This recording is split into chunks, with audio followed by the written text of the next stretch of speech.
Welcome back to My Life on a GLP-1. For those of you that may be new to our podcast, we are approaching 150 episodes, and we discuss the real, awkward, sometimes funny, true lived experiences while taking a GLP-1 medication.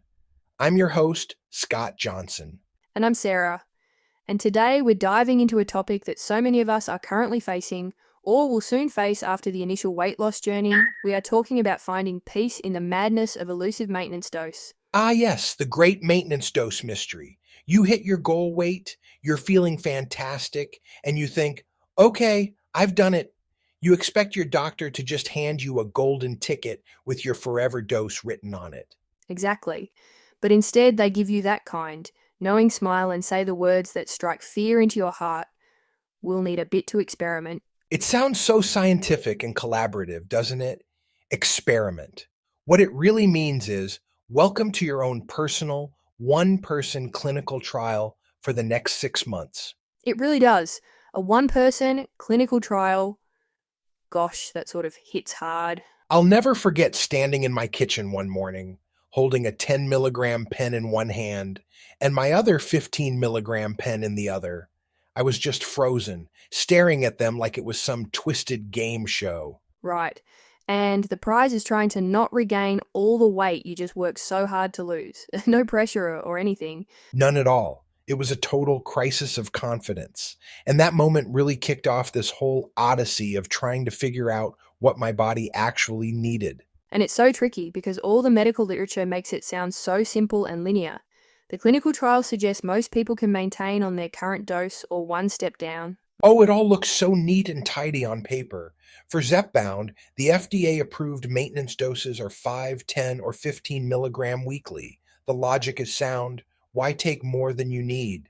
Of course, fewer side effects, lower cost. It makes perfect sense. But our bodies, as it turns out, don't always read the textbook. Mine definitely missed that memo.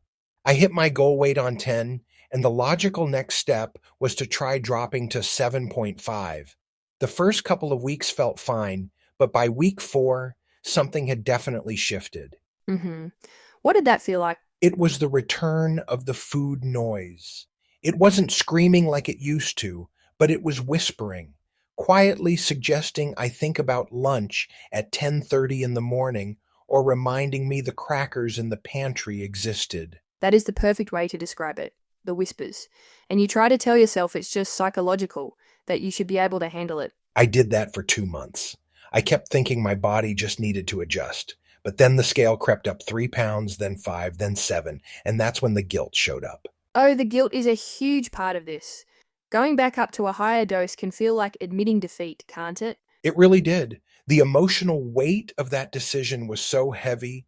I felt like I had failed the maintenance test. But my doctor was amazing. He was genuinely confused about why I was so upset. That's a good doctor. He was. He just said, the goal isn't to take as little medication as possible. The goal is to maintain your health with the dose that works for your biology.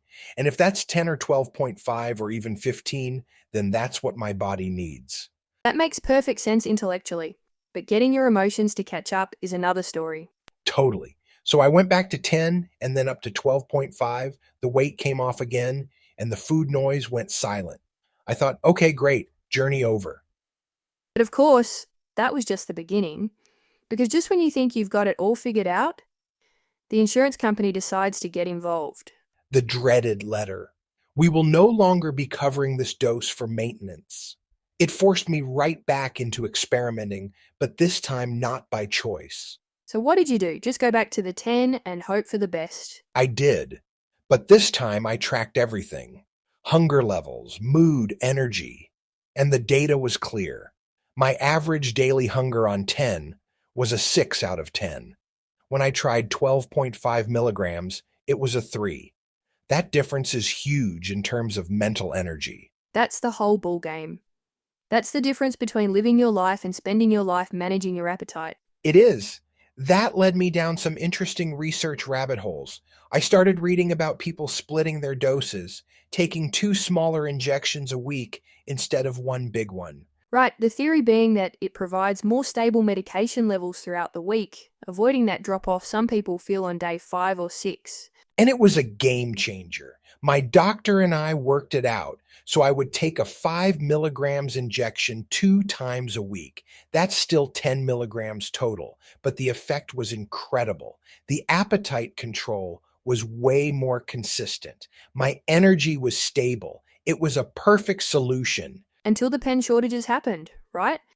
Making it impossible to get the 5 milligram pens you needed. Bingo. And that's when I finally accepted the fundamental truth here. There is no perfect permanent dose. Maintenance isn't a destination. It's an ongoing process of paying attention and adjusting. That is the biggest lesson of all. It's about learning to be flexible. What your body needs can change based on stress, sleep, activity, everything. Absolutely. So now, most months I'm on 10 weekly, but some months, if life is stressful, I'll bump up to 12.5 or 15 for a couple of weeks. And I don't feel guilty about it anymore. I have even gone down to 7.5 some weeks. I'm just responding to my body's needs. I think that's such a crucial takeaway for our listeners. Learning to differentiate between real physiological signals and that emotional noise or guilt. It's everything.